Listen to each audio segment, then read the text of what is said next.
I have too. And that's what makes it frustrating for me. And I'm going to be really honest with you guys because we've been doing this show for about a year, and so I'm becoming a little more comfortable in front of the mic and just kind of like being myself and saying how I feel. So I'm going to be really frank with you guys. I don't know why I've had just a really stressful week. Been feeling kind of exhausted. I've got pretty bad allergies, so I think that's part of it. Allergy medication takes you out. And I think, too, what I've learned in a year or so of being on the mic is I hate myself. No, I'm just kidding. But but a lot of talking sports as a woman leaves you with a lot of self-doubt sometimes.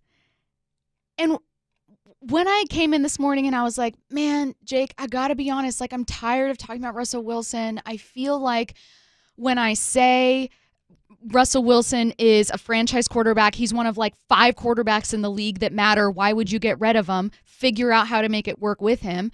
I feel like I'm done after that. I feel like I say that and then I'm like, why are we fighting this? Why are we trying to figure this out? And I've realized something. I've realized what makes me more fired up, and I've realized what it is, Jake.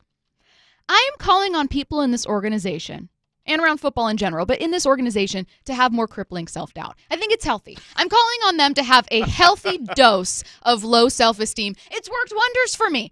This is what I'm saying. All you have to do is figure it out. And it is so infuriating, Jake, to know that there is a GM that is capable, a head coach that is capable, a quarterback that is capable, and all of these men are fighting with each other and can't come to a single agreement about how to move forward when they are best positioned to take over the NFC West. You have the quarterback, you have a ton of weapons. It is yours for the taking, and you can't figure it out. You are 2 steps away. It's like Curtis Rogers said, you are a couple moves away in free agency from fielding a Super Bowl team, and you can't focus on that and do it because you're too busy fighting with each other and trying to figure out the easiest decision you can possibly make. Should we have a franchise quarterback?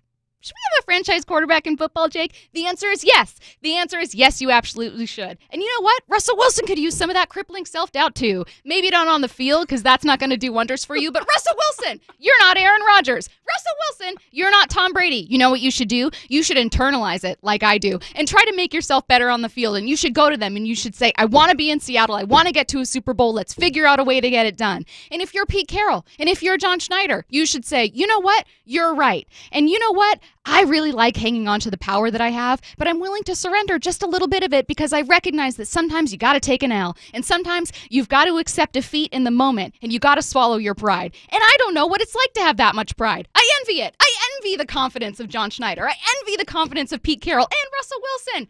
Why won't these 3 men figure it out? Because they have too much power. They're at the head of this multi-billion-dollar organization, and they're all fighting with each other trying to get it done, while fans are sitting here wondering when the heck they're going to be fielding a Super Bowl team and get back to an NFC championship that they haven't been able to get back to in nearly a decade.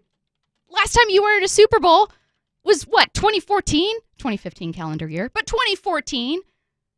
Figure it out.